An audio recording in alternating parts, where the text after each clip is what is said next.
Hello friends, welcome to my channel ELS English Literature Studies with Kaur Harpreet.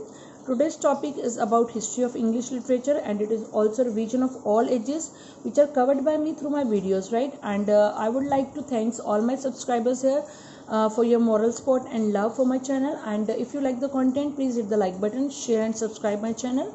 And so let us start with history of English literature. When we talk about English literature is strong in all its categories, whether it is poetry or drama. It is strong in all the conventional categories. It has a world famous dramatist. It has a poetry which is difficult to compare with the poetry of other literatures, right? And in that field, it has many great poets also. One more thing about English literature is its humor, which is very well known. And English literature has its remarkable body of travel writings. It has autobiography, biography, historical writings. Even in philosophical writings, it has thinkers which are best known for their lucidity and grace. So friends, today we will talk about history of English literature and its ages. Its ages are like this: Old English period, Middle English period, the Renaissance, the Neoclassical period, the Romantic period, the Victorian period, the Edwardian period, the Georgian period, the modern period, and the postmodern period. Right? Firstly, we will start with the Old English period. When we talk about Old English period, English history opens with Anglo-Saxon. This is also known as Anglo-Saxon period, and these Anglo-Saxons were the first people. These were made up of different tribes: the Angles, the Saxons, and Jutes. Right? But the two largest tribes are the Anglo and the Saxon. That is how we come to know about them as an Anglo-Saxon, and this period is named as Anglo-Saxon period. And these tribes invaded Britain in the 5th and 6th century. They brought with them Germanic meter, and this period of literature dates back to their invasion of Celtic England. And this era ends in 1066 when Norman France conquered England, right? And most of the part of this period is most of the part of literature of this period is oral literature, which is prior to 7th century, and a lot of the prose during this time we can say was a translation. And in my previous videos, all these things are discussed in detail. I'm just giving here just a revision to all these periods. And second period I would like to talk about is Middle English period. And this period started with the Norman conquest in 1066 and ended with the end of 15th century. This time is also called as the Middle Ages, and its early part is famous as Dark Ages. It is called as so because what happened during this period is hardly known to us. That is why it is called as Dark Age. And this period saw a huge transition in its lifestyle, culture, and even in language. And this era extended up to around 1500.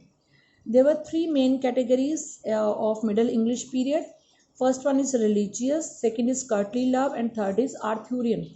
Though much of Chaucer's work stand outside these theories, and when we talk about this period, we can recognize this period as a form of modern English.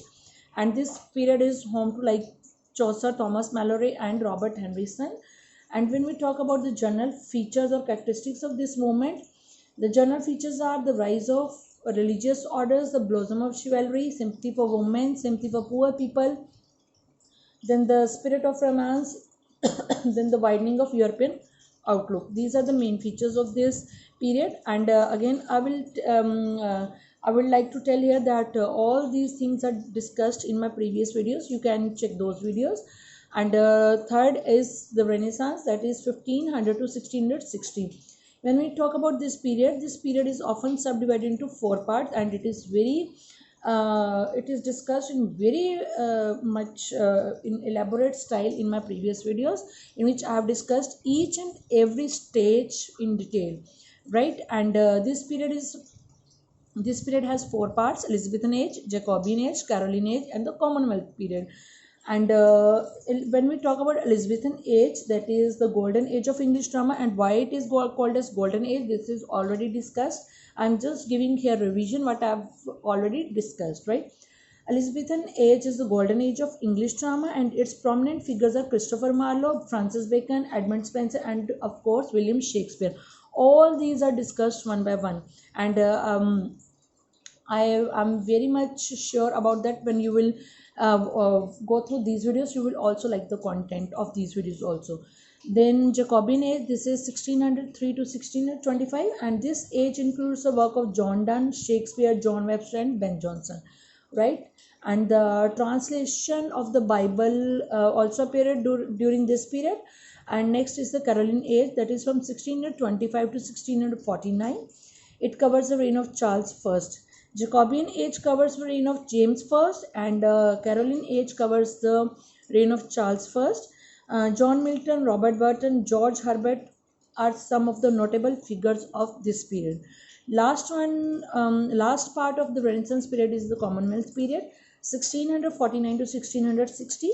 This period was named for the period. Why it was named as the Commonwealth period? Because it was the period between the end of the English Civil War and the restoration of the monarchy. And this is the time of Oliver Cromwell, right, who ruled the nation and who ordered to close the theatres. Already discussed by me in one of my previous videos. If possible, I would provide the link about Oliver Cromwell, and about, I think this is discussed in detail in my video The Globe Theatre. I'm not sure. I will try my best to find out the link. And it is the time when political writings appeared and drama also suffered. During this period, public theatres were closed for nearly 2 decades during this Commonwealth period, right? Next is the Neoclassical period, which is again and subdivided into 3 ages: the Restoration period, the Augustan age, and the Age of Sensibility. All are discussed in detail. And when we talk about first part, that is the Restoration age, 1660 to 1700, it begins with Charles II returning to the throne. During this period, monarchy was restored in England, and Charles II came back from his exile in France and became the king. It is the time for restoration comedies. Tier 2 became popular: heroic couplet, politics, faith, restoration of monarchy, and rejection of Puritanism. These are the main features of this age, right? And when we talk about Augustan age, that is from 1700 to 1745. It was the time of Alexander Pope and Jonathan Swift. Daniel Defoe was also popular during this age. Next is Age of Sensibility. This is 1745 to 1785. It is also referred as Age of Johnson. Why it is called as Age of Johnson? I think this is already discussed under the title Age of Johnson. It is also called as Age of Johnson, and Neoclassicism, a critical and literary mode, and the English Enlightenment. These are some ideas which were shared by the intellectuals during this period, right? This period has Henry Fielding, Samuel Richardson, Tobias Smollett, and Lawrence Sterne as novelists. These are yet to discuss. I have not touched these 4 novelists because I will make videos in detail on novels and types of novels one by one in my upcoming videos. And this period also has William Cowper and Thomas Percy as poets. These are hardly discussed in my recent videos, right? And next is the Romantic period. If you are a regular on my channel, then you must be aware that this is my one of my favorite periods, the Romantic period, 1785 to 1832. And some claim it started immediately after the Age of Sensibility, and others claim that it started with the French Revolution. American literature has its own romantic period, but when we talk about romanticism, it means one is referred typically to this great and diverse age of British literature, right? Perhaps a well-known age about British literature, and this age includes works of Wordsworth, Coleridge, William Blake, Lord Byron, or P.B. Shelley, Jane Austen. All are discussed in my videos, right? There is also a minor period I would like to introduce. There is a minor period from 1786 to 1800. It is quite popular and known as the Gothic era, or Gothic novel is already discussed. And this era includes Matthew Lewis, Annie Radcliffe, and William Beckford, right? Next is the Victorian period from 1832 to 1901. This period is named for the reign of Queen Victoria, who ascended the throne in 1837, and it lasts until her death in 1901, right? And it was a time of great social, religious, intellectual, and economic issues, and it includes the entire second half of the 19th century, a time when Britain was the most popular nation in the world. And poets of this period include Robert Browning, Christiana Rossetti, Alfred Lord Tennyson, Matthew Arnold. In prose fiction, we have Charles Dickens and Emily Bronte, George Eliot, Thomas Hardy, William Thackeray, Samuel Butler. Right, and the Victorian era. This era was a great era of English novel.